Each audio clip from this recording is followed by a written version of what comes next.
বলবো একটাই কথা যে বঙ্গের যে তন্ত্র সাধনা সেই সাধনা অত্যন্ত গূঢ় এবং নিবিড়।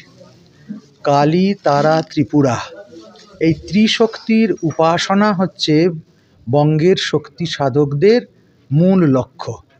কালী এবং তারা বিষয়ক বহু গ্রন্থ নির্দেশনা আমরা ইতিপূর্বে পেয়েছি, কিন্তু ত্রিপুরা সুন্দরী বা তৃতীয়া মহাবিদ্যা সম্পর্কিত স্তরে স্তরে সজ্জিত কোনো যথাযথ সাধন নির্দেশ এখনকার সাধকদের জন্য উপযোগী করে আমরা এর আগে পাইনি।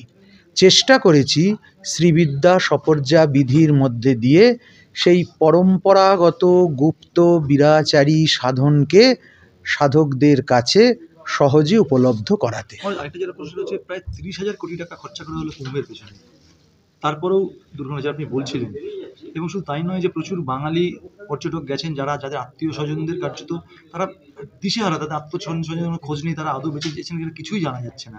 এত বড় প্রায় সমস্ত হাইলাইট কিন্তু গোটা বিশ্বে হাইলাইট আর কুম্ভ মেলার প্রতি, সেখানে এতটা নেগলিজেন্সি সরকারের। যখন সরকারের কাছে আগে থেকেই খবর ছিল এবং বারবার তারা সেটা স্বীকারও করেছে যে সর্ববৃহৎ জনসমাগম হবে, সেই জন্য এখানে আরও অনেক বেশি সতর্কতা প্রয়োজন ছিল। আরেকটু আন্তরিকতা হলে কুম্ভ মেলাটা বোধহয় আরেকটু গোছানো হতো। বিশেষ করে আমাদের সাগর মেলাকে দেখে আমাদের মাননীয়ার যে কার্যকলাপ সাগর মেলায়, তাকে দেখে যদি খানিকটা সেখানে তার প্রতিফলন ঘটানো যেত, তাহলে মনে হয় এইরকম একটা সারা পৃথিবীর আগ্রহ কাড়ে এবং হিন্দু মহত্বে, সনাতনী মহত্বে যে কুম্ভ মেলার এত গুরুত্ব, সেই কুম্ভ মেলা সব দিক থেকে সুন্দর হতো এবং এই অবাঞ্ছিত প্রাণহানিকে এড়ানো যেত। আপনি তার মানে মনে করছেন যে এই কুম্ভ মেলার ক্ষেত্রে কি আমাদের গঙ্গাসাগর মেলাকে মডেল করা উচিত?